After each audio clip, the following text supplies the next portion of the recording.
पोलिसांनी अटक केलेल्या 9 जणांनी दादर रेल्वे स्थानकाची रेकी केली होती।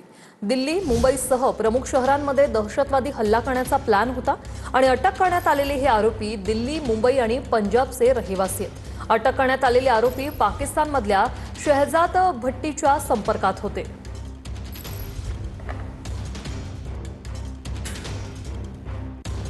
दिल्ली पोलिसांनी दहशतवादी हल्ल्याच्या प्रयत्नात असलेल्या 9 जणांना अटक केली। दिल्ली, मुंबईसह प्रमुख शहरांमध्ये हे लोक दहशतवादी हल्ला करण्यासाठी आले होते। अटक केलेल्यांकडून दिल्ली आणि मुंबईतील अनेक ठिकाणांचे व्हिडिओ आढळले। व्हिडिओमध्ये दादर रेल्वे स्थानकाचाही समावेश आहे। दिल्लीतील अनेक महत्त्वाच्या धोरणात्मक ठिकाणांच्या रेकीचे व्हिडिओही आढळलेत। वीज निर्मिती केंद्र, अणुऊर्जा केंद्र, विमानतळ, रेल्वे स्टेशन आरोपींच्या टार्गेटवर होती। आरोपीकडून ग्रेनेड आणि अत्याधुनिक शस्त्र जप्त करण्यात आले। जरांगेंचा अंतरवाली सराटीत भर उन्हात आमरण उपोषण सुरू आहे। शेतात बाज टाकून जरांगे उपोषणाला बसले। शाहू छत्रपतींनीही मनोज जरांगे यांना पाठिंबा दिलाय। गेल्या 7 तासापासून जरांगे भर उन्हात बसून आहेत।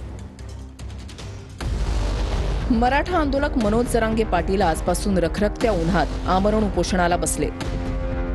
मनोज जरांगेंनी अंतरवाली सराटीमध्ये आमरण उपोषण सुरू केलंय। अंतरवाली गावापासून 100 मीटर अंतरावर असलेल्या शेतात जरांगेंनी उपोषण सुरू केलंय। राज्याच्या कानाकोपऱ्यातून मोठ्या प्रमाणात मराठा समाज बांधव अंतरवालीमध्ये जमले। जरांगे पाटलांनी अंतरवालीमधील मारुती मंदिर आणि महादेवाच्या मंदिरात जाऊन दर्शन घेतलं। आरक्षणाच्या मुद्द्यावरून जरांगे पाटील भावूक झाल्याचंही पाहायला मिळालं। पुन्हा एकदा डोळ्यात अश्रू अनावर झालेत।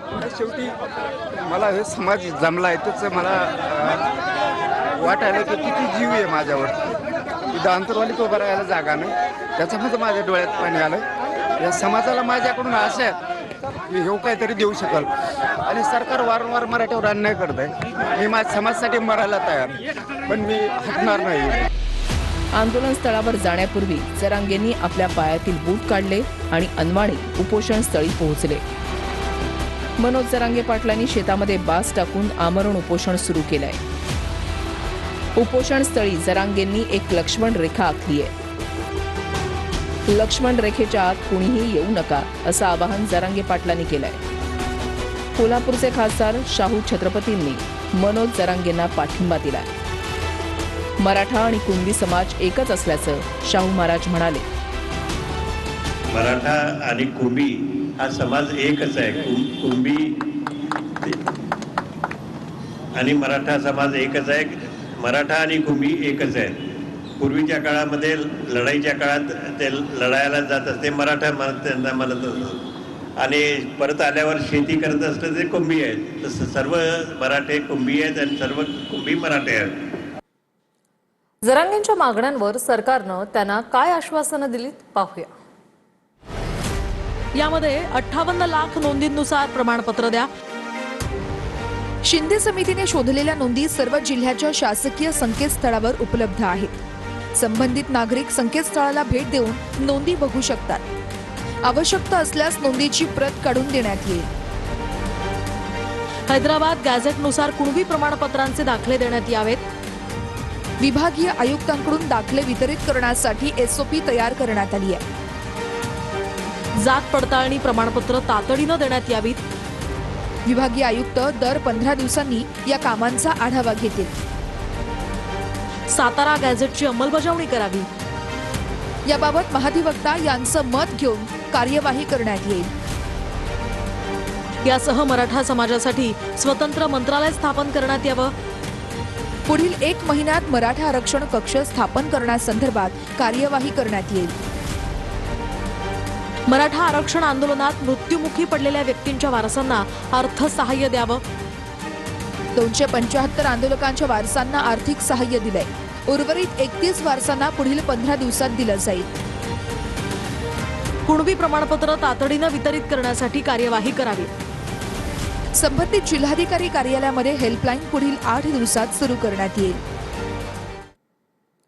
जरांगे बाज टाकून बसले, आम्ही ढेकळात बसू, आक्रमक आंदोलन करू असा इशारा लक्ष्मण हाकेंनी दिलाय. तर उद्या तारीख, वेळ आणि ठिकाण जाहीर करणार असंही हाके म्हणाले. बघा, मनोज जरांगेंनी जे काही आज आंदोलन सुरू केलेलं आहे, हे आंदोलन जर चालू राहणार असेल आणि ओबीसीच्या ताटातलं त्यांचं हक्क अधिकाराचं जर आरक्षण हिरावून घेतलं जाणार असेल, तर आम्ही उद्यापासून सगळ्या ओबीसी बांधवांच्या वतीनं आक्रमक असं आंदोलन, जरांगे बाजवर बसलाय, आम्ही ढेकळात बसून उद्यापासून आरक्षण जाहीर करणार आहोत. उद्या गाव, ठिकाण आणि वेळ आम्ही तुम्हाला उद्या सकाळी पत्रकार परिषद घेऊन जाहीर करणार आहोत.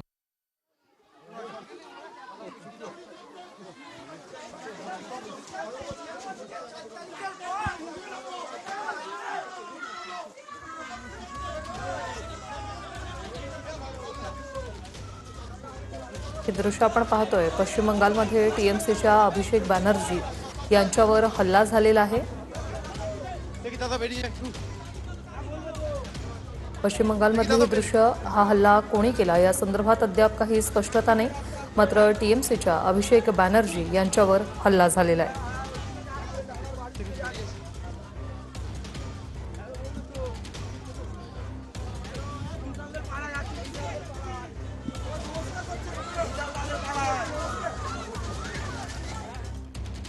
পুলিশের প্রতিনিধি নেই, একজন। আমরা ভয় পাওয়ার লোক নই। সিপিএম এর 34 বছরের অপশাসনের কাছে তৃণমূলের কর্মীরা মাথা নত করেনি। বিজেপি যদি ভাবে ধমকে চমকে আমরা ঘরে ঢুকে যাব, তারা মূর্খের স্বর্গে বাস করছে। কিন্তু যে পরিস্থিতি আজকে এরা তৈরি করেছে, আমার মনে হয় সিপিএম এর বা ওই মধ্যযুগের বর্বরতাও এদের কাছে লজ্জা পাবে। যেভাবে মানে মাথাটা বেঁচে গেছে খালি আমার একটা হেলমেট পরেছিলাম বলে। আমার এখানে যারা সহকর্মীরা ছিল, এরা বুদ্ধি খাটিয়ে একটা হেলমেট, দুটো হেলমেট জোগাড় করে রেখেছিল, বললো দাদা এটা মাথায় পরে নিন। আপনি দেখুন আমার জামা কাপড়ের অবস্থা। प्रमोद जगताप आमचे प्रतिनिधी आपल्यासोबत थेट जोडले गेलेले आहेत. प्रमोद, आपण पाहतोय अभिषेक बॅनर्जी यांच्यावर पश्चिम बंगालमध्ये हल्ला झालाय, काय सविस्तर वृत्त? खरं तर ऋषीला आपण बघायला गेलं तर मतदानानंतर पश्चिम बंगालमध्ये अनेक ठिकाणी हिंसाचाराच्या घटना घडल्याचं आपल्याला बघायला मिळालेलं होतं. म्हणजे पश्चिम बंगालमधील वेगवेगळ्या ठिकाणी ज्यावेळी मतदान पार पडलेलं होतं, त्यानंतर अनेक ठिकाणी हल्लेखोरांवरती, जे सर्वसामान्य लोक असतील किंवा पक्षाचे कार्यकर्ते असतील, त्यांच्यावरती हल्ले केले गेलेले होते. आणि अशाच एका ठिकाणी सोनपूर म्हणून जो इलाका आहे किंवा भाग आहे पश्चिम बंगालमधील, त्या ठिकाणच्या काही कार्यकर्त्यांना भेटण्यासाठी तृणमूल काँग्रेसचे नेते खासदार अभिषेक बॅनर्जी हे गेलेले होते. पण अभिषेक बॅनर्जी तिथं पोहोचल्याच्या नंतर त्यांच्यावरती अज्ञातांना हल्ला केलेला आहे. अभिषेक बॅनर्जी यांच्या विरोधामध्ये त्यावेळी घोषणाबाजी देखील केली गेली.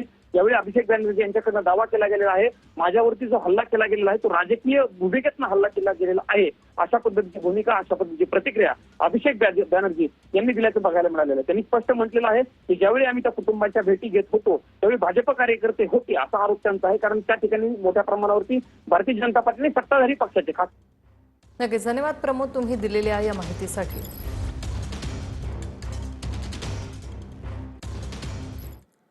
तर पुण्यात विषारी दारूमुळे मृत्यू झालेल्यांचा आकडा आता 18 वर गेलाय. शिंदेच्या शिवसैनिकांनी दारूचे 5 अड्डे फोडले.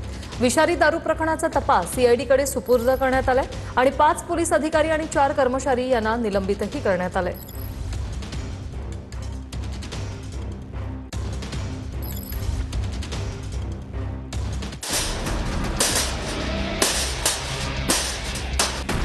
पुण्यात शिंदेच्या शिवसैनिकांनी दारूचे 5 अड्डे उद्ध्वस्त केले.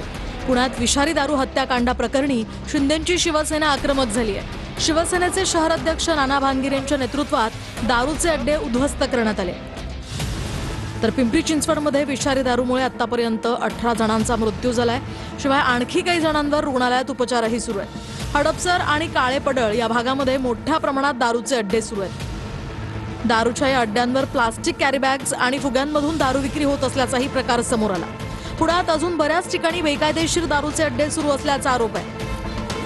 पोलिसांना सांगून सुद्धा आज बऱ्याच ठिकाणचे दारूचे हातभट्टीचे धंदे हे ठिकाणी चालू आहे. आम्ही कालच पोलिसांना अशी दारू विकली जाते बघा पिशवींमध्ये, कालच पोलिसांना सांगितलं की तुम्ही तुमच्या हद्दीतले जे काय बेकायदेशीर हातभट्टीचे दारूचे धंदे ते ताबडतोब बंद करा.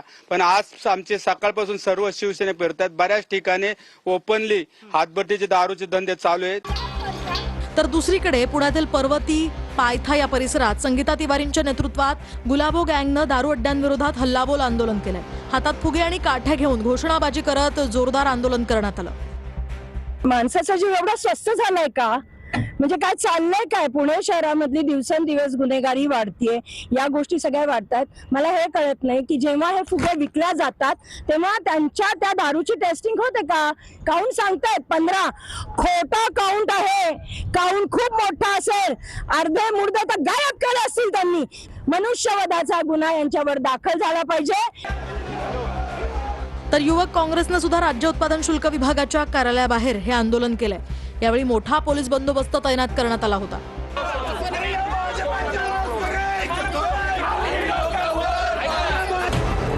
दरम्यान पिंपरी चिंचवडच्या फुगेवाडीमध्ये झालेले मृत्यू नैसर्गिक असल्याचा पोलिसांनी दावा केला होता.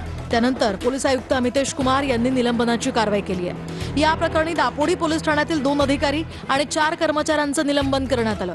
तसंच हडपसर पोलीस ठाण्याचे प्रभारी अधिकारी मोगले, एपीआय सिकलगर आणि पोलीस उपनिरीक्षक मुलानींचं निलंबन करण्यात आलंय. तर गुन्हे शाखेचे पोलीस निरीक्षक नरेंद्र ठाकरे यांना पोलीस नियंत्रण कक्षात पाठवण्यात आलं. विषारी दारू प्रकरणाचा तपास आता CID कडे गेलाय. त्यामुळे या प्रकरणाची व्याप्ती किती वाढते हे पाहणं महत्त्वाचं ठरणार आहे. पुण्यात राज्य उत्पादन शुल्क विभागाच्या कार्यालयाच्या छतावरच दारूच्या बाटल्या आढळल्या आणि यानंतर पुण्यातल्या कार्यालयाबाहेर युवक काँग्रेसने आंदोलन केलंय. पुण्यात राज्य उत्पादन शुल्क विभागाच्या कार्यालयाच्या छतावरच दारूच्या बाटल्या आढळल्या. कार्यालयाच्या छतावर दारूच्या आणि पाण्याच्या बाटल्या कशा आल्या असा सवाल युवक काँग्रेसच्या कार्यकर्त्यांनी विचारलाय. पुणे आणि पिंपरी चिंचवडमध्ये विषारी दारू पिऊन नागरिकांचे मृत्यू झाल्याच्या निषेधार्थ युवक काँग्रेसने आंदोलन केलं. या आंदोलनादरम्यानच राज्य उत्पादन शुल्क विभागाच्या कार्यालयाच्या छतावरच दारूच्या बाटल्या आढळून आल्या. 800 रुपयासाठी 19 लोकांचा जीव गेलाय.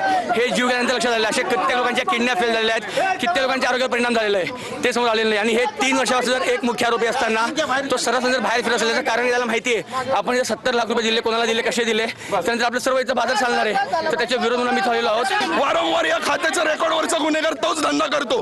पोलीस त्याला सोडतात. चाललंय काय? हे सगळं सिंडिकेट आहे. हे खातच काम करत नाही. मग टाळा लावलंच पाहिजे. 19 जीवांची किंमत आहे की नाही? आपल्या पत्र्यावर काही मद्याच्या बाटल्या 3 आढळले होते, खाली कुंड्यांमध्ये आढळले आहेत, त्याबद्दल काय? आपल्या कार्यालयाच्या पत्र्यावर काही मद्याच्या बाटल्या आणि 3 आढळलेल्या आहेत. व्हेरीफाय करतो. राष्ट्रवादी पक्षाची आर्थिक स्थिती चिंताजनक असून मंत्र्यांनी पक्ष निधीसाठी योगदान द्यावं अशा सूचना पार्थ पवारांनी केल्याची सूत्रांची माहिती. पार्थ पवारांच्या भूमिकेमुळे राष्ट्रवादीतले ज्येष्ठ मंत्री नाराज असल्याचीही सूत्रांनी माहिती दिली आहे. राष्ट्रवादी काँग्रेसच्या मंत्र्यांनी पक्ष निधीसाठी योगदान द्यावं अशी सूचना पार्थ पवार यांनी केल्याची माहिती सूत्रांनी दिली आहे. सध्या पक्षाची आर्थिक परिस्थिती चिंताजनक आहे, त्यामुळे मंत्र्यांनी उदारपणे पक्षासाठी निधी द्यावा अशा सूचना पार्थ पवार यांनी मंत्र्यांना केल्या आहेत. पार्थ पवार यांच्या या भूमिकेमुळे काही ज्येष्ठ मंत्री नाराज असल्याचीही चर्चा आहे. नुकतीच पक्षाची जबाबदारी सांभाळलेल्या एका कनिष्ठ नेत्याकडून अशा प्रकारे सूचना दिल्या जात असल्यानं काही ज्येष्ठ मंत्र्यांनी नाराजी व्यक्त केल्याचं समजतंय. ही बाब कार्यक्षेत्रात हस्तक्षेप असल्याचं काही मंत्र्यांना वाटतंय. माजी मंत्री प्राजक्त तनपुरेंचा भाजपत प्रवेश झालाय. प्रदेशाध्यक्ष रवींद्र चव्हाण, सुजय विखे यांच्या उपस्थितीत मुंबईमध्ये हा प्रवेश सोहळा पार पडला. तर काल तनपुरे मला भेटले, त्यांच्या काही अडचणी असतील अशी प्रतिक्रिया सुळेंनी दिली आहे. मी काल भेटलेलो आहे. माझ्या काय भावना आहेत मी ताईंच्या कानावर घातल्या आणि त्यांच्या सदिच्छा माझ्याबरोबर राहतीलच. काल मला प्राजक्त तनपुरे भेटायला आले होते. त्यांच्या ज्या काही अडचणी होत्या त्या त्यांनी अतिशय मनमोकळेपणे मला सांगितल्या. आणि मी समजू शकते, प्रत्येकाला अनेक अडचणी असतात आणि अडचणीवर या काही गोष्टी सगळ्याच काय कॅमेरावर बोलायच्या नसतात, त्याच्यामुळे मी काय त्याच्यावर फार काही बोलणार नाही.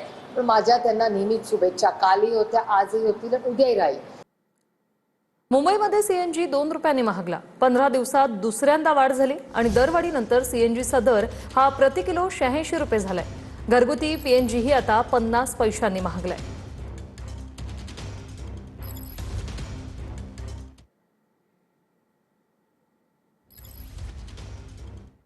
वळूया पुढील बातमीकडे. दिल्ली पोलिसांनी अटक केलेल्या 9 जणांनी दादर रेल्वे स्थानकाची रेकी केली होती. दिल्ली मुंबईसह प्रमुख शहरांमध्ये दहशतवादी हल्ला करण्याचा प्लॅन होता आणि अटक करण्यात आलेले आरोपी दिल्ली, मुंबई आणि पंजाबचे रहिवासी आहेत. अटक करण्यात आलेले आरोपी पाकिस्तानमधल्या शहजाद भट्टीच्या संपर्कात असल्याचंही कळतंय. दिल्लीत अटक केलेल्या आरोपींनी दादर रेल्वे स्थानकाची रेकी केली होती. 9 जणांनी दादर स्थानकाची रेकी केली असल्याची माहिती आहे. पोलीस चौकशीत ही बाब जी आहे ती समोर आली. हे आरोपी दिल्ली, मुंबई आणि पंजाबमधील रहिवासी आहेत.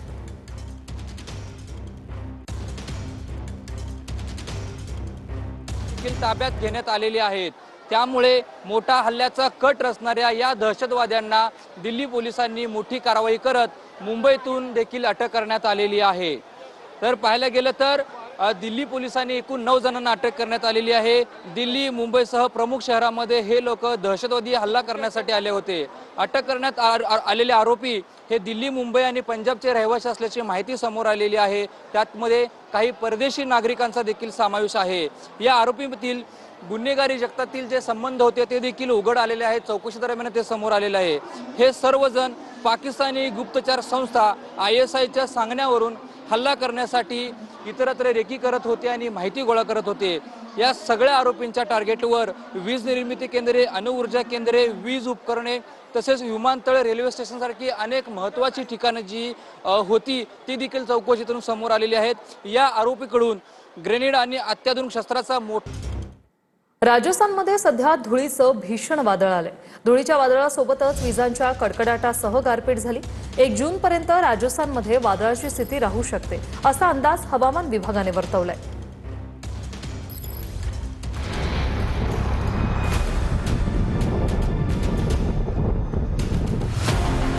चुरू, श्रीगंगानगर, हनुमानगड, बिकानेर आणि शेखावाटी भागात धुळीच्या वादळामुळे दृश्यमानता अतिशय कमी झाली.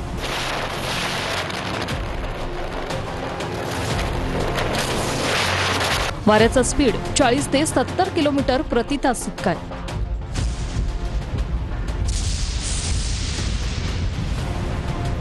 धुळीच्या वादळासोबतच विजांच्या कडकडाटासह गारपीट झाली. 1 जूनपर्यंत राजस्थानात वादळाची स्थिती राहू शकते असा अंदाज हवामान विभागानं वर्तवलाय. वादळामुळे अनेक ठिकाणी झाडं कोसळणं, विजेचे खांब कोसळल्याच्या घटना घडल्या आहेत.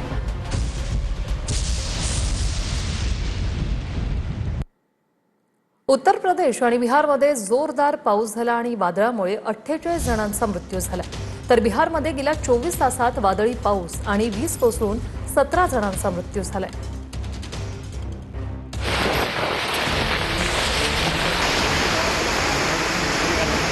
उत्तर प्रदेश आणि बिहारमध्ये जोरदार पाऊस आणि वादळामुळे 48 जणांचा मृत्यू झालाय. उत्तर प्रदेशात वादळी वाऱ्यामुळे अनेकांचा मृत्यू झाला. सहारनपूरमध्ये मुसळधार पावसानंतर डोंगरावरून पाणी वेगानं खाली आलं. यामुळे 1 इनोवा गाडी आणि ट्रॅक्टरसह 10 वाहनं वाहून गेली. बिहारमध्ये गेल्या 24 तासात वादळी पाऊस आणि वीज कोसळून 17 जणांचा मृत्यू झाला. पाटण्यात पावसामुळे 4 विमानं वळवण्यात आली. 18 विमानांचं वेळापत्रक बदललं गेलं. पाठिंबा देण्यासाठी मराठा आंदोलकांकडून रास्ता रोको करण्यात आला. पुणे सोलापूर महामार्ग मराठा आंदोलकांनी अडवून ठेवलेला आहे. हे दृश्य आपण पाहतोय. जरांगींना पाठिंबा देण्यासाठी मराठा आंदोलकांकडून रास्ता रोको करण्यात आलाय.